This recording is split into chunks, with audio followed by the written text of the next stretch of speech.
A hidden treasure tucked inside a grandmother's jewelry trove turns out to be far more than a sentimental keepsake.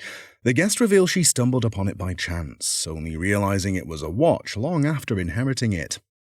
Now, what can you tell me about it? Nothing. I found out it was a watch probably a year after I first laid eyes on it, and I don't know anything about it. So have you worn it much since you had it? I've worn it a couple of times, special occasions, but that's about it.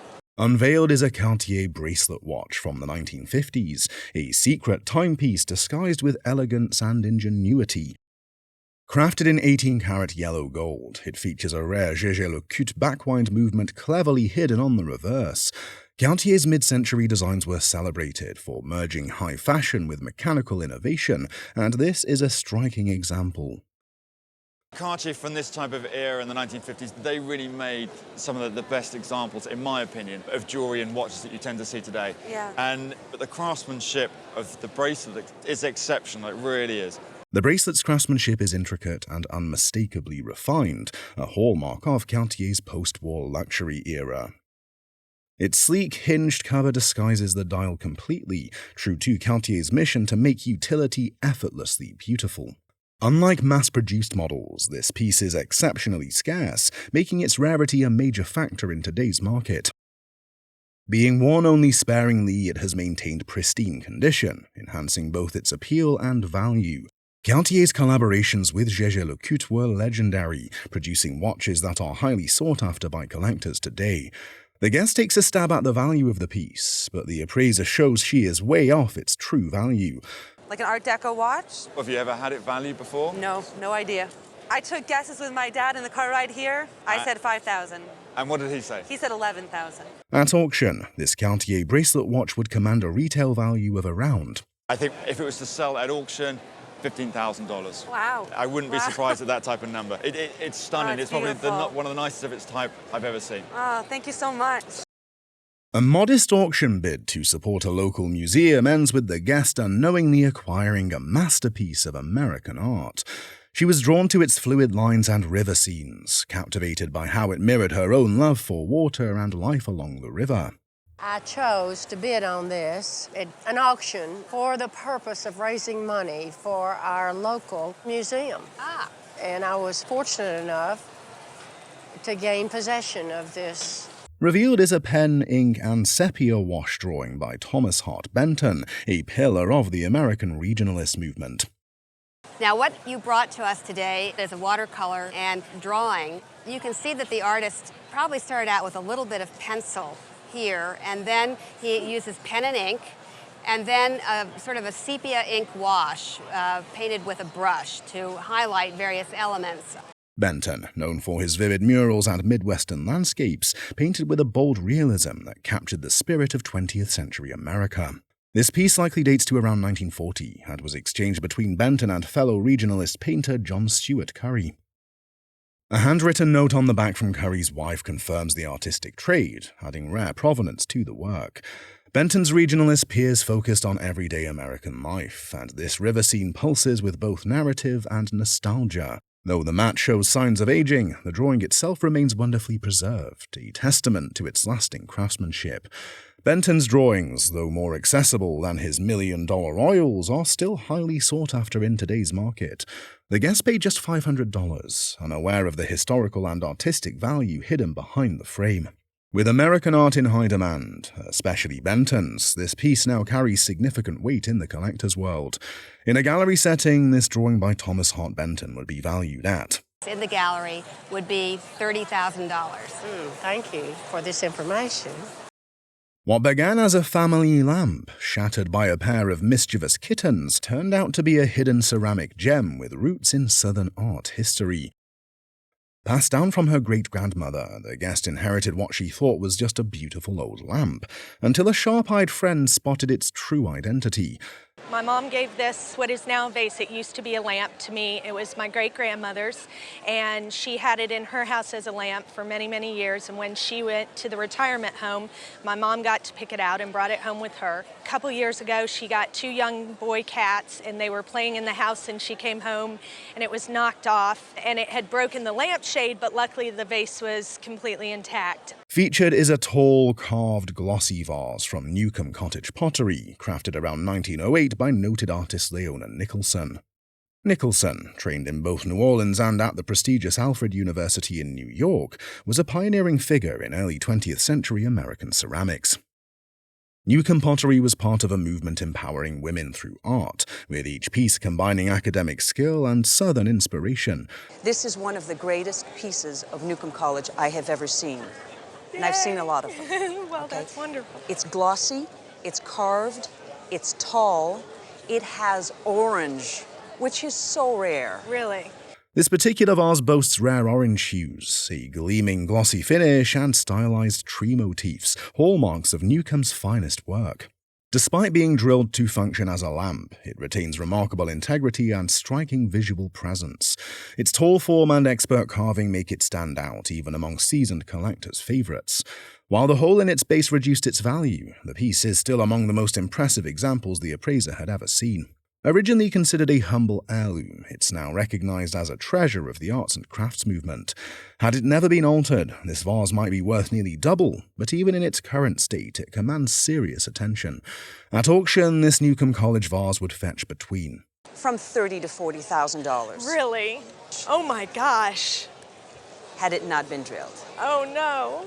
Well, still, that's a lot for a vase that's been in our family. It'll stay in our family. It's been an heirloom passed down, and I wouldn't ever think of parting with it. Thank you very much. A gift passed down through generations, once a child's keepsake, now hangs as a framed slice of cinematic history. The guest's father received it from his great-aunt, and for decades it's graced the walls of their family home in Nashville. It was a gift from my father, who in turn got it as a present when he was a child from his great-aunt Elizabeth.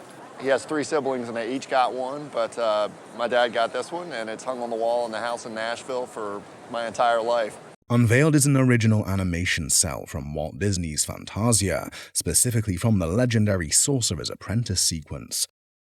This 1940 production, conducted by Leopold Stokowski, fused classical music with groundbreaking animation, reshaping film forever. The cell features Mickey Mouse in his most iconic role. Hat on, eyes wide, a pose coveted by collectors the world over. Okay, and this is classic Mickey Mouse. I mean, this is, when people collect Mickey, they want a Mickey Sorcerer's Apprentice. That's all they think about. The important thing when you look at animation art and what you want to look for when it comes to collecting animation art is character, and you have Mickey as a Sorcerer's Apprentice. That's the top. Also present is the Enchanted Room, mid-task with its water buckets, perfectly staged on a Courvoisier hand-painted background. The WDP stamp, Walt Disney Productions' hallmark, authenticates the artwork as part of an elite release of studio-backed pieces. Though the matting isn't original, the cell's visual impact remains dazzling, preserving a magical moment in animation history.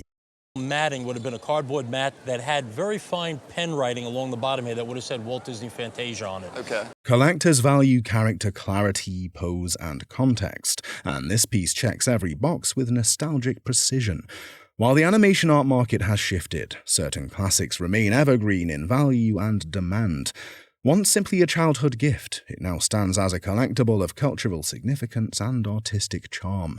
At auction, this original Fantasia cell would be valued between. Estimate this between $9,000 and $12,000. At least, it's a great piece. Wow. Really super piece. Well, and I'm glad you brought it down. Yeah, I really enjoy it. I appreciate it.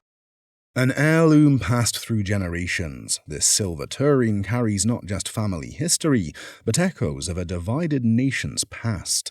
The guest believes it may have belonged to her Louisiana ancestors, possibly even tied to the family of Confederate General Braxton Bragg. This is a silver soup tureen that has been in my family for several generations. My great-grandmother was from Louisiana. I suspect that this was maybe from her father and mother. Displayed as a pre-Civil War coin silver soup tureen, crafted around 1840 to 1850 by the renowned New Orleans firm Hyde and Goodrich. Southern coin silver is exceedingly rare, as fewer silversmiths operated in the agrarian South, and many works were lost to war and looting. Most of the industry in the United States, the southern states, were primarily agrarian communities, and there were not a lot of silversmiths there. So by the nature of there not being a lot of silver made in the South, examples are much more rare. The piece defied that fate, surviving intact with bold lion's heads handles, a finely cast dog finial, and classic English gadrooning along its rim. This is probably one of the best examples of an item that they could have made. It is based on a traditional English form with the gadrooning borders here and the cast lion handles with the ring in the mouth. And you have this wonderful dog finial, which corresponds to the hunting the dogs would have been used to hunt. Its form is both stately and symbolic, reflecting 19th century Southern affluence and the aristocratic taste of the time. The chasing is deeply cut and elegant, adding a Victorian flair that speaks to the silversmith's exceptional craftsmanship. Unlike sterling, coin silver contains a higher alloy mix, yet it remains prized for its unique softness and warmth of tone. At nearly 100 ounces, its size and weight make it a true showpiece, a rarity among Southern silver. The Hyde and Goodrich mark further elevates its historical significance, as their workshop produced some of the South's finest silver. Family law gave it sentimental value, but its artistic and regional rarity gave it serious collector appeal. At auction, the Southern coin silver tureen would be valued between. Conservatively, it would bring between $10,000 and $15,000. Really? Yes. Wow. A pair of unassuming photo albums turns out to be a first-hand record of one of America's most ambitious scientific expeditions. The guest inherited them from her great-grandfather, Dalton Seaweed Saunders, a botanist aboard the legendary 1899 Harriman expedition.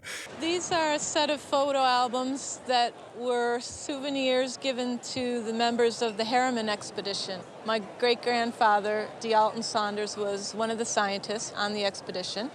Revealed are two original presentation volumes featuring silver photographic prints from the expedition, many by Edward Curtis. Curtis, then a young photographer from Seattle, was invited on the journey, making this his very first major assignment. The expedition aimed to chart the Alaskan coast while gathering scientific, environmental, and anthropological data. Now, Dr. Saunders was a specialist in... He was a botanist. His nickname on this particular expedition was Seaweed Saunders. Seaweed Saunders. Within the pages are rare captioned images, topographic landscapes, cultural portraits, and early documentation of native life. Each print bears Curtis's signature in the negative, marking these albums as genuine artifacts of photographic history. Unlike mass-produced books, these were personally gifted by Harriman to the expedition's participants, making them extremely rare.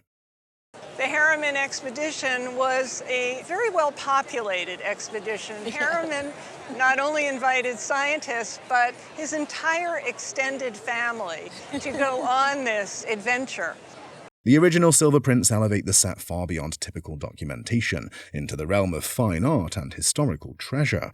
Curtis would go on to become the foremost chronicler of Native American life, and these albums capture his genesis.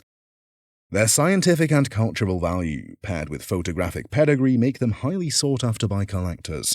At auction, the Harriman expedition albums are valued between would be $30,000 to $40,000.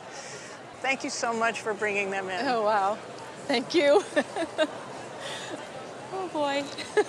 Carry them gently, gently back to the house. An heirloom from a great-great-grandfather, tucked in the living room for decades, turns out to be the work of a master of illusion. The guest inherited a painting and a book of sketches by John Haberly, a renowned American artist known for his trompe-l'oeil trickery. This is a painting by John Haberly, my great-great-grandfather. He was born and raised in New Haven, Connecticut, and he was mostly known for his trompe-l'oeil work. Trompe-l'oeil, meaning to fool the eye, was Haberly's speciality. He created images so realistic they mimicked actual objects. This particular painting, made in his later years, shows a looser hand, evidence of his failing eyesight, but still rich in wit and charm. Haberle followed in the footsteps of Harnett and Peto, adding humor and personal flair to the American realist tradition. He's in a long line of the tradition of trompe-l'oeil. People think of Harnett and Peto, who are the great American trompe-l'oeil painters, and he's really the generation after that. Even though this picture is not in his very precise style. The sketches, dated mostly to the 1880s, his peak creative period, show figures and studies rarely seen in his better-known work. Though art historians prefer sketchbooks kept intact, dealers often break them apart for commercial gain, sparking debate. There's a lot of controversy about that amongst the sort of art historical and art dealing world. People who are really interested in art history would love to see them all kept together, and ideally that would be the best situation. Fortunately, many of Haberle's drawings have survived together in this family archive, preserving a more complete creative picture. His limited output, caused by declining vision, makes any surviving works particularly valuable to collectors and scholars alike. While not one of his prized precision pieces, the painting still holds strong appeal for its rarity and familial provenance. The painting and each drawing carry an insurance value of an estimated On your painting of approximately $30,000? Together, the sketchbook and the artwork are estimated at a combined value of over 30 would be worth approximately $6,000. Thank you so much. You're welcome. What began as a gallery visit in 1976 became a lifelong connection between the guest, Jamie Wyeth, and the elusive Andy Warhol. She purchased the piece for just $5,000 after attending the Co-Kerr Gallery exhibition, where Wyeth debuted his intimate studies of Warhol. Well, I brought a portrait, a study, done by Jamie Wyeth of Andy Warhol. It was done in 1976 for a show at the Co-Kerr Gallery in New York City. Unveiled is study number 12 from that series, an expression mixed media portrait capturing Warhol with a raw, almost vulnerable realism. Created with gouache, watercolor, and layers of opaque white, the piece highlights Warhol's famously pale skin and facial blemishes with unflinching honesty. This was no glamorized version. Wyeth refused to flatter, choosing instead to show Warhol's wig askew, his features unedited, and even included his beloved dachshund, Archie.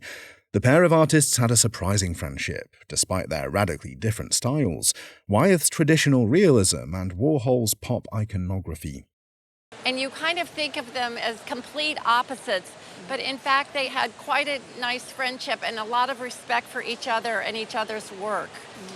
And they decided they wanted to paint each other's portraits, and then this exhibition came about. When Warhol painted Wyeth, he gave him lipstick and eyeshadow. When Wyeth painted Warhol, he reached for pimple-colored paint. Warhol was always pretty careful about what kind of images he allowed. So this was kind of a surprise when people saw it because he was so hyper-realistic and it showed blemishes on his face and his hair or wig looked kind of messy. And so it was a kind of a new way for him to look that people weren't really used to. The tension between image and identity makes this work especially compelling, a study not just of Warhol's face, but of his carefully curated persona. The portrait is both playful and unfiltered, one of the earliest examples of Wyeth pushing past surface to explore character. Though the guest also brought related photos and ephemera, the painting itself is the crown jewel of her collection. Became a friend of mine. Actually, we first met when he came to New Orleans and had a show, and I brought a can of consommé soup and asked if he would sign it. Oh, good. And he did, and he got such a kick out of that, we became friends.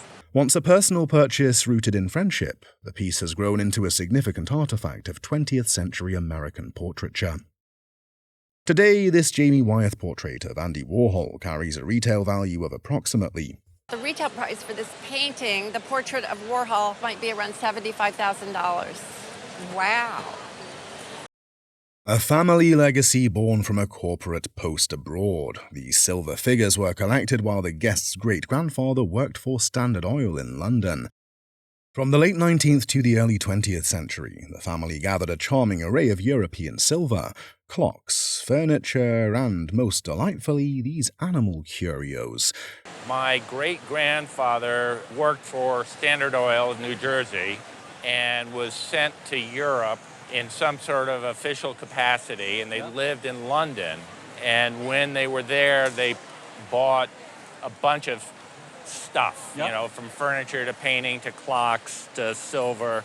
So I'm assuming that they bought these items when they were there. Presented is a whimsical quartet of sterling and 800 grade silver figurines, a jester, a cat, an ox, and another playful creature with outsized personality. The jester steals the show, with a nautilus shell for a belly, bejeweled details, and curled shoes that seem to leap into mischief. The cat is equally captivating, with tiny silver earrings and a face that teeters between comedy and luxury. His hat, all of it just very, very whimsical. When we look at the cat, the same thing. I mean, look at these earrings. Yeah, I mean, the how cat hysterical. is wonderful. Really, yeah. really funny. And they're in remarkable shape. You've taken very good care of them. Crafted in Germany and England, the figures vary in silver content, continental pieces at 800 grade, and the ox proudly bearing a British sterling hallmark. Despite their modest scale, the craftsmanship is meticulous, each character brought to life with exaggerated posture and expressive charm. So are there any marks on any of them that you saw? There are some marks on the front two pieces here. There's a European mark on the bottom, and I'm pretty sure it's German. It's really hard to tell. And really, the manufacture isn't as important as the fact that they are late 19th century, that they're silver, and that they are figural and kind of whimsical figures. Their survival in such pristine condition only adds to their rarity and collectible appeal in today's market. Individually, each piece might fetch a good price, but the magic lies in the coherence of the set. As a collection, they tell a story of European artistry, Victorian whimsy, and a well-traveled American family. They were once simple souvenirs from a London posting, but now they shine as valuable, finely crafted objets d'art. Together, these silver figures carry an estimated auction value of... I'd say it's probably worth $20,000, maybe even $25,000 at auction today. What do you say? That makes you speechless. A childhood painting, long ignored on a bedroom wall, turns out to be a feline masterpiece from a celebrated Munich artist. The guest brought in the painting on a whim, having inherited it from her parents who never thought much of its curious charm. It's been in my family since I was a young child. It hung in the bedroom of my parents' home, and then I ended up with it. We've sort of just taken it for granted or not really paid much attention to it. And then last minute, I decided to bring it in today and see what you could tell me about it. Revealed is an oil on canvas by Julius Adam II, a 19th century German painter beloved for his expressive, character-rich cat scenes. Though the frame's plaque misattributes the work to his father, it's the son, Julius Adam II, who earned fame as Europe's cat painter. The title Kitten Symphony was likely added later, yet it perfectly captures the lively energy of the mewing, tumbling feline ensemble. There's a little bit of confusion because when you look at the plaque that's put on the frame, it says Kitten Symphony is the title. And then it says Julius Adam, 1826 to 1874. Julius Adam is the name of two painters. There's a father and a son.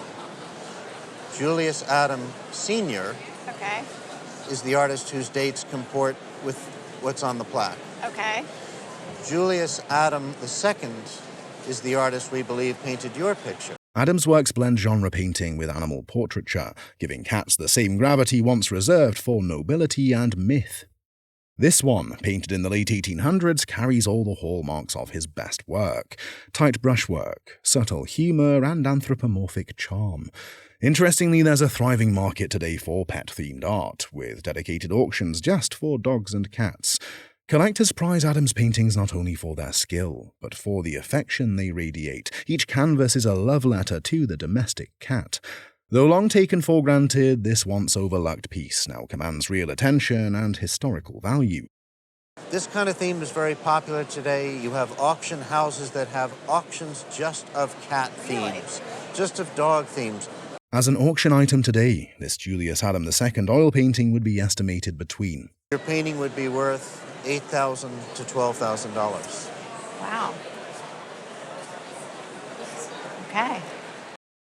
A solemn brother and sister, a squirming cat, and a red yarn pull toy, this folk art portrait has quietly captured childhood since 1838. The guest purchased it from distant cousins, descendants of the Jacobs family, whose 19th century Ohio mill funded such a grand commission. This is Ann Jacobs and her brother, Joseph Jacobs, and they lived in Worcester, Ohio, which is actually only about 50 miles southwest of here. She was born in 1835, and I believe he was born in 1833. Presented is a double portrait of Anne and Joseph Jacobs, likely painted in Worcester, Ohio by an itinerant artist of the era. The people that owned it, the parents died, and the children had no room for it anymore, and so I was able to buy it from them. They were distant cousins. Though unsigned, the canvas is rich with personality. Anne clutches a disgruntled cat, while Joseph grips a wooden toy hitched with bright red yarn. The large-scale and original frame hint at affluence, and even the children's starched expressions speak to the formality of early portraiture. Ohio folk art of this quality is rare, especially pieces that depict multiple children with personal props and emotional nuance. What else is so great about this is that she's holding that wonderful cat. You can see the cat sort of squirming there. Not too happy. Not too happy. He's holding this marvelous pull toy, and I love the little red yarn that's attached so he could pull it along. It gives the painting just a little splash of color. The background is unadorned, and the facial modeling a bit flat, but the charm, nostalgia, and historic presence are undeniable.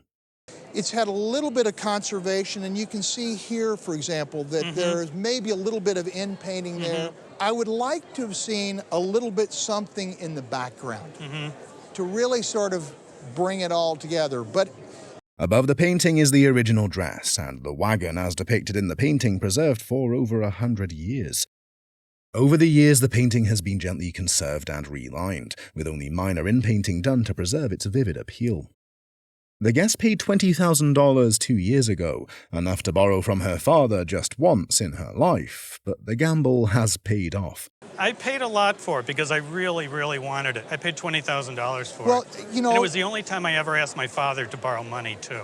Experts agree this is among the finest examples of Ohio folk art to surface in decades, a true local treasure with national interest. Today, the portrait of the Jacobs children holds an auction estimate between. We all agreed $30,000 to $40,000 is an easy estimate for this, and there might be a lot of upside if it were to come to auction. A lost pistol found on a dusty trail, a tale of outlaws, and a story that rides the line between legend and truth. The guest recounts how her grandfather discovered this revolver on his ranch, guided by a man who once rode with Butch Cassidy's gang. This pistol is one my grandfather found out on his ranch, and he had a man named Brigham Hamilton with him, and this man was a member of Butch Cassidy's gang at one time. And this Brigham Hamilton told us that when they used to ride down this trail, they'd have several pistols in their saddlebags because the pistols in their holsters would fall out when the posses were chasing them. And since this was so close to their hideout, he figured this gun belonged to somebody in Butch Cassidy's gang. Presented is a Colt single-action army revolver, the iconic six-shooter of the American West, revered by cowboys, sheriffs, and bandits alike. With a serial number tracing it to 1903, this piece sits just outside the timeline of Cassidy's final heists, which ended in 1901. I did some research on it, though, on the gun itself, because it's a serial number 252,000 range, and the gun was actually manufactured in 1903. Okay.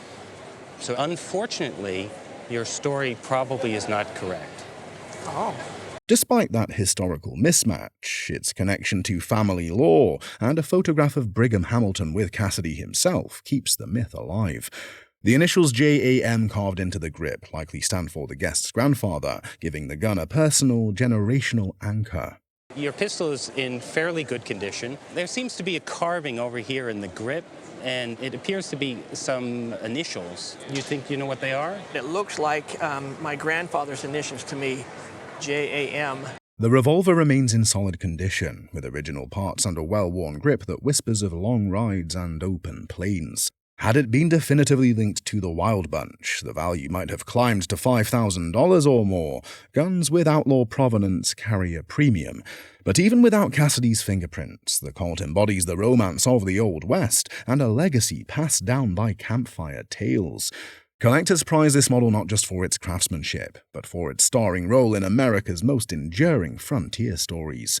Today, this cult single-action army is appraised for an auction estimate between Bring about $1,500 to $2,000. Okay. Wow. If the story was correct, I would say that the gun could have probably been worth $5,000 and upwards. Oh, wow. A Dallas estate sale, a hunch about porcelain, and a $500 leap of faith. That's how this discovery began. The guest, drawn to the delicate detail of the two figurines, suspected they were Meissen, but they couldn't be certain. I found these in Dallas at an estate sale in about 2001. I suspected they were Meissen, but I wasn't 100% sure. I paid about $500 for them. She presents a pair of 19th century Meissen porcelain figures, each hand-painted and marked with the famed blue-crossed swords. Dating to around 1880, their quality and craftsmanship are unmistakably Meissen, fine modelling, rich glazes, and expressive faces. The figure on the right is charming, but it's the left one, with a pug nestled by the girl's skirt, that steals the spotlight. I'm particularly interested in, more so than the one on the left, because of the puppy. Right. It's a very rare model. Pugs in Meissen sculpture are rarer than you'd expect, and collectors of canine porcelain are famously devoted. Though the Meissen market has softened in recent years, the sub-market for dog-themed ceramics remains fiercely competitive. Porcelain animal lovers, especially pug people, will pay handsomely for this kind of rarity. From the folds of the girl's dress to the lifelike tilt of the pup's head, every detail sings with Meissen finesse. And what began as a $500 estate sale gamble now carries an auction estimate of. At auction, I would expect these to sell in the range of $3,000 to $5,000. Okay. Which for your $500 investment is yeah,